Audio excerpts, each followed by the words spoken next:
Yo, we back with another one. Blue is our city, Manchester City fan channel, bro.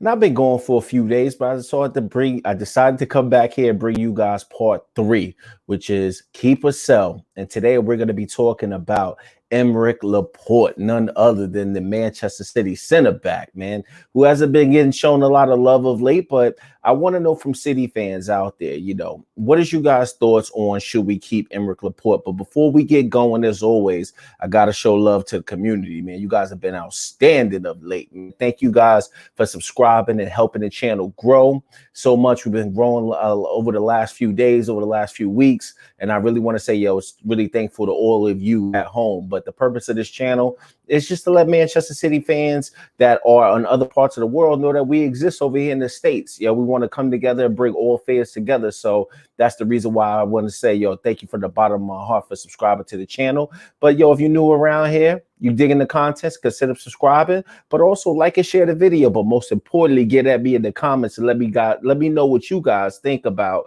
Should Manchester City sell or should Manchester City keep none other than Mr. Aymeric Laporte? So let's kind of get into this right now. So the first thing, like I mentioned, is should we sell or should we keep? And the reason why I'm talking about this is that over late, there's been a lot of chatter out there about, should we sell or should we keep Aymeric Laporte due to the fact that he hasn't really seen much playing time, this week due to John Stones' reemergence. And John Stones has been immense this season, but I don't want you guys to forget who this guy actually is. So we're going to take a look underneath the hood a little bit. I'm going to present some different, factoids out there for you guys to, help ponder your thoughts and let me know what you guys think. But this guy's been rock solid for Manchester City throughout the years, man. I remember when the first day we got this guy, man, and he was one of those center backs that I didn't really know too much about. I knew he played for Bilbao, but when we first got him in the club, the man was kind of like a little revolution going on. And then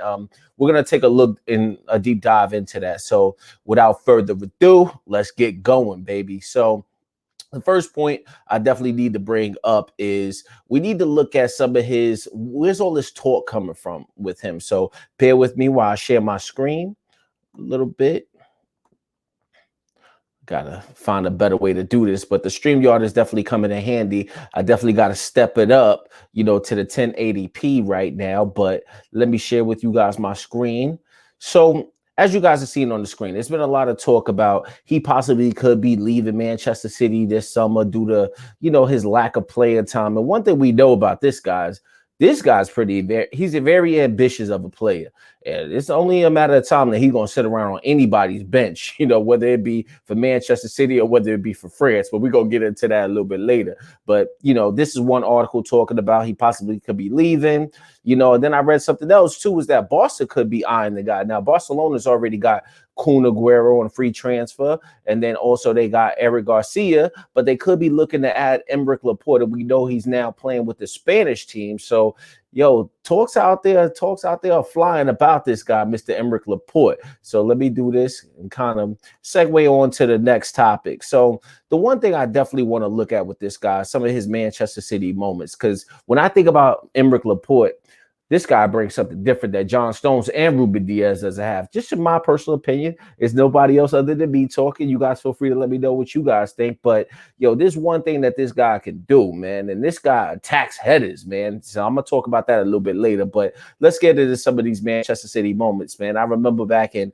2018, 2019, this guy was the truth, man. You talked about two of the best center backs all in England at that point. It was definitely VVD, Virgil van Dijk. Get healthy, kid. I definitely want to see you back at Liverpool, stronger than what you have ever been, to hopefully push Manchester City. So that way we could top Liverpool and say we did it the right way. You know what I mean? But let's take a look at some of his moments and kind of talk a little bit about, who he has been over the course of his Manchester City career. So let me share my screen again. So let me get into this right here. And then, yo, what we're gonna look at is we're gonna look at this. So obviously, you can see a shout out. I shout these guys out in all of the videos, but in part three, I'm shouting them out as well because they just do so good of a job with their website. But the one thing we definitely talk about is his ability to be versatile when it comes back to the defenders. So obviously, we know he's a left-footed center back. He's a left-footed center back, primarily that left center back position, which we saw Ruben Diaz play so well this year due to John Stones playing well. But the man also has a little bit of versatility in his game to where he's able to play left back. The man's only 27 years old, but let's go further underneath the hood. Now, obviously, we know we're talking about a center back, so you can't really talk about their goal contributions. But the one thing I definitely want to point out is when we look at his Manchester City career overall, you will start to see certain things. Now, the 17th season, we know we got him late in the window, and actually in the winter transfer window, we picked him up. But the key point I want to talk about is maybe started at the 18-19 season. This is when, everybody was just ranting and raving about this guy, his talent that he brought to the team. This was the year that we actually just beat Liverpool to win the Premier League that year. But when you look at the numbers, this man played 35 matches for Manchester City. He's had 3 goals and 3 assists. That's pretty good for a defender. But like I said, most of his goals, I can remember, man, this man just attacks. I think he got a goal against the last game of the season. I think it was against Brighton. I remember him scoring against Wolves.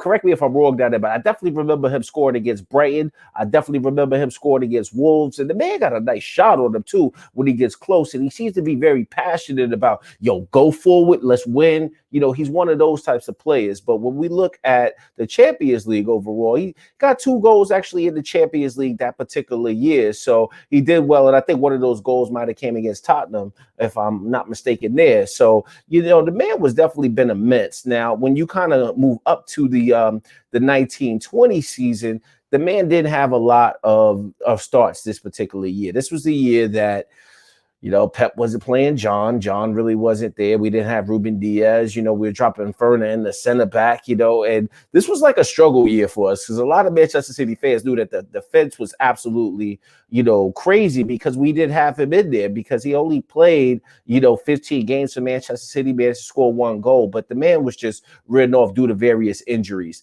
Now, when we come into this season, right, we look at this season, he really hasn't gotten a lot of play time. And I mentioned, and I alluded to this previously, is the fact that John Stones has reemerged as, one of the best center back options for Pep Guardiola, given his partnership that he has with Ruben Diaz. But Aymeric Laporte's made about 16 starts. And as you can remember in this particular season, he was starting off looking real well. But when we played Tottenham, and this was when Tottenham had Mourinho, and they beat us, I think I want to say 2-0. And then there was a 1 goal. It was João Cancelo on the left side, and then he was right there. And I thought João Cancelo made that mistake, but obviously, kind of looking back on the situation, I think Pep must have held it against him because maybe he had to improve his communication as a backline defender. It's your job to communicate. And maybe that's one of his areas that's not so much of a strong suit. But when we lost that game, bro, after that, it was just Ruben Diaz and John Stones. After that game that we lost that game, and I remember Harry Kane scored, I think Son scored, and, they was just basically flying on us. And that was one of the pivotal moments of this particular season. And after that game, that's when we went on to do some amazing things. But let's take a little further look underneath the hood. So as you can see, we're looking at 8 goals. We can't really talk about his career at Bilbao, but, he was there at Bilbao for a long time. But you can see the man as a center back, the man likes to get up in the mix and try to score some goals. And I really appreciate that about him. So 111 matches for Manchester City, 8 goals, 3 assists, 12 yellow cards, which is all right. He does all right there, so that's what we could look at. The next point I want to talk about, and like I said, being that we're judging a center back, it's really hard to judge them on goals. But I think that this website, a shout out to these guys because they do a really good job of breaking down all stats. So I want to go back to this 18 season, especially in the Premier League. 35 appearances, 34 starts. Look at the minutes played, The goals we already know about. But the one thing I want to talk about is these tackles. So you can see the tackles won, the interceptions. So the man was very lively because you can remember everybody was just like, yo, this guy's definitely one of the nicest center backs in that particular year. Champions League, yo, he giving you the same type of business. Obviously, it's less games, but you know that's what he does. And then 2019 happens, he gets hits with the head injuries, and this was another pivotal season because we were so sloppy at the back. And I can remember ESPN even at the time saying, you know, Manchester City are not the same without Aymeric Laporte. You know, it wasn't really all down to Laporte, in my opinion. We had Laporte definitely who was out, but there was another, you know, star player who was out this year too. Yo, shout out to the stash. You know what I mean? Leroy, we see you doing your thing, baby. You know, but it's like, yo, we missed him so much, man. Because anytime you had to drop, you know, Fernandinho back in there, who's your best center defensive midfielder, you know, we definitely had Rodri, but to see him back there play a center back, I don't think any City fans was loving that. But this right here, this statistic or this graph basically shows you his impact when he is fully healthy to help guide your decision here of which should we keep him or should we let him go. But as you can see this season, and this season was also rough too, because I remember him getting a goal, man, and I'm gonna show that later, man. I think I got a picture of that, showing that later, to where the man was immense, man. And then he even had one season or one part of the season where he actually scored in the Carabao Cup, and then didn't even get a chance to play the next game. But it is what it is, man. And you know that was definitely tough on the man Aymeric Laporte. So who is this guy, Mr. Aymeric Laporte? So let me kind of stop sharing this, and then I'm gonna come right back because we also got to show you guys and talk about this. And this is one thing I do love about this particular app. It's like just what I mentioned, man, right there is that when the man scores, man, I love to see him score because he has that type of energy. The way I don't think John's definitely scored goals, you know, and Ruben Diaz has definitely played a part, but neither one of them, in my opinion, just my opinion, neither one of them attack set piece corners or whatever it is, just like this guy does. When it's a set piece, when it's a corner, this man is up there front and center. You know, he put his head on everything, you know what I mean? And, you know, just for him to even, you know, do something, a magical moment like this to where he was actually the reason why we got the win in the Carabao Cup.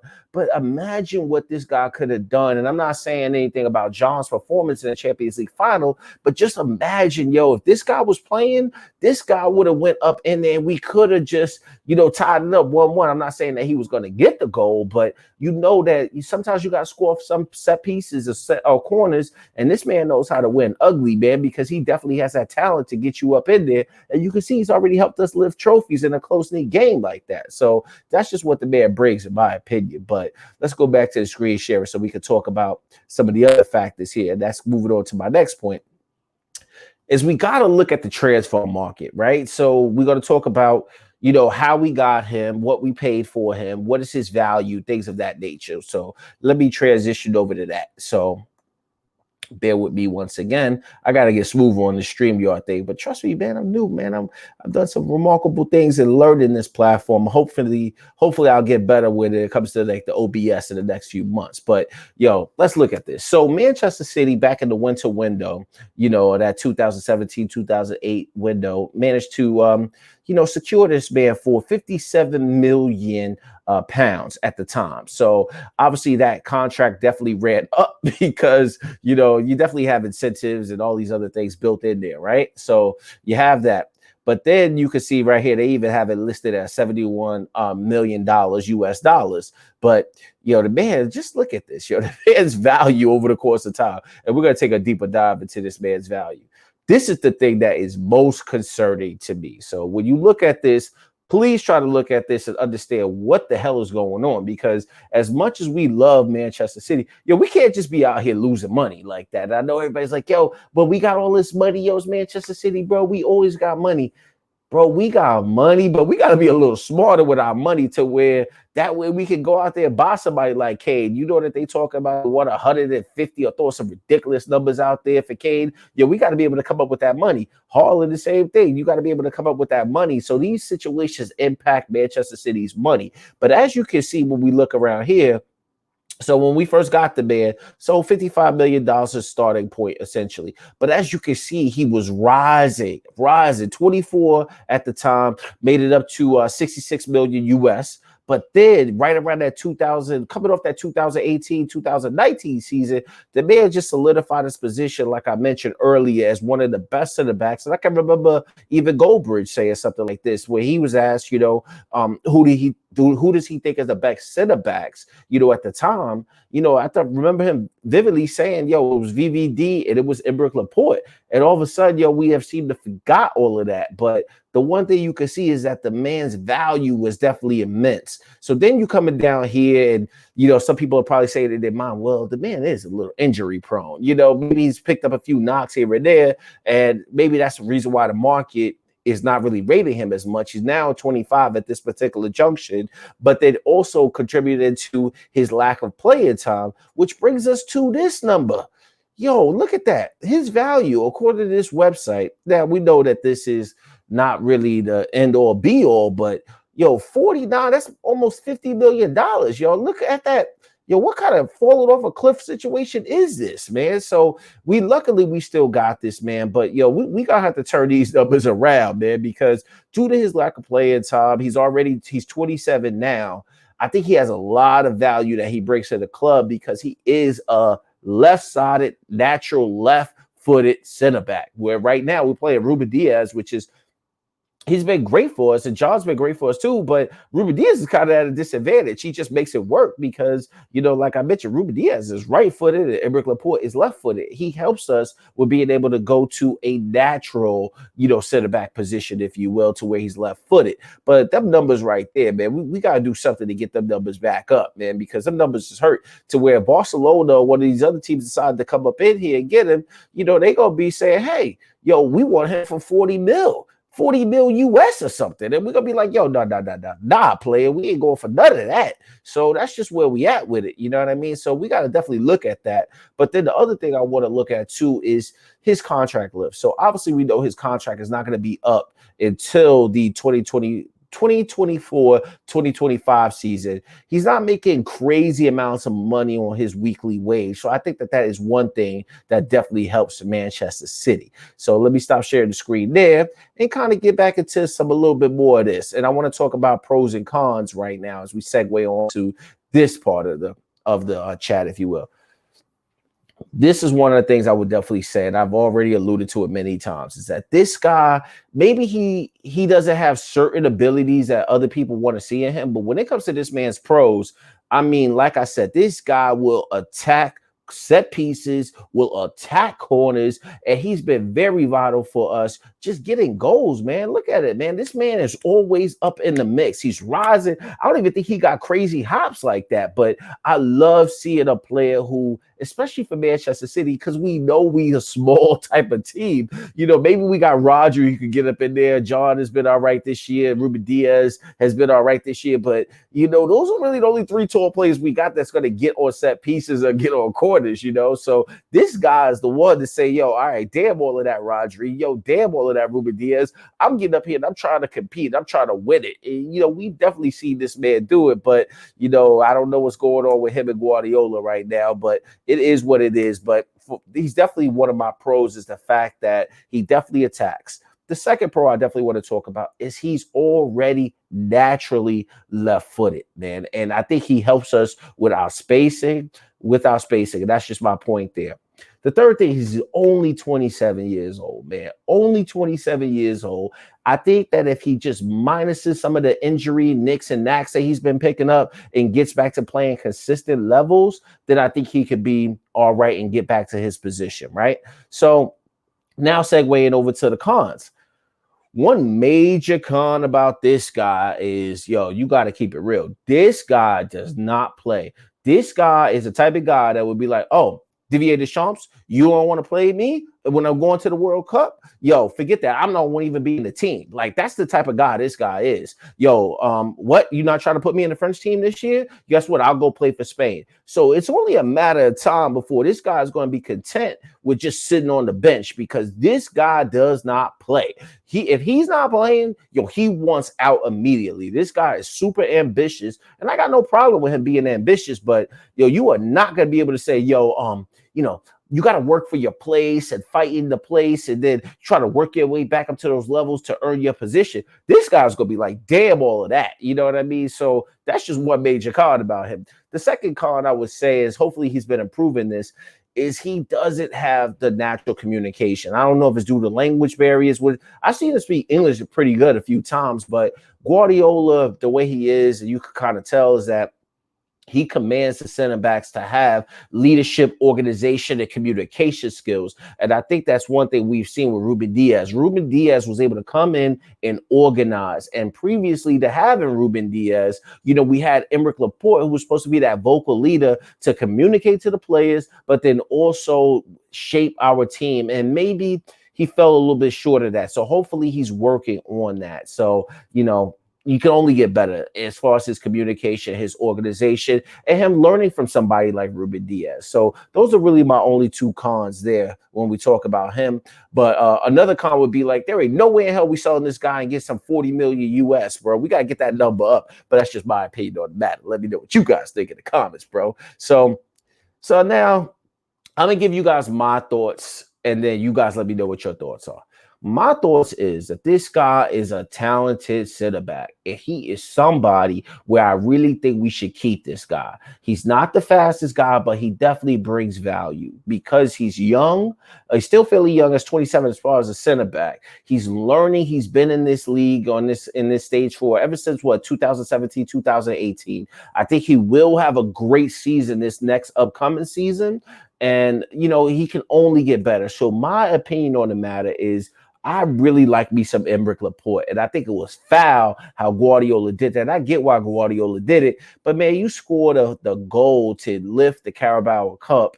And then the next game, you don't even play, man. I know John's been good. This is not about John, man. But, I definitely think that, that's kind of foul. Way to kill somebody's momentum. But, that's the such decisions you got to make when you're a type flight manager, man, out here. But my thoughts is that we definitely should keep Aymeric Laporte. Let me know what you guys think down in the comments. So what's the next video we talking about? And notice I said the previous video, we talking about center backs. So who's next up?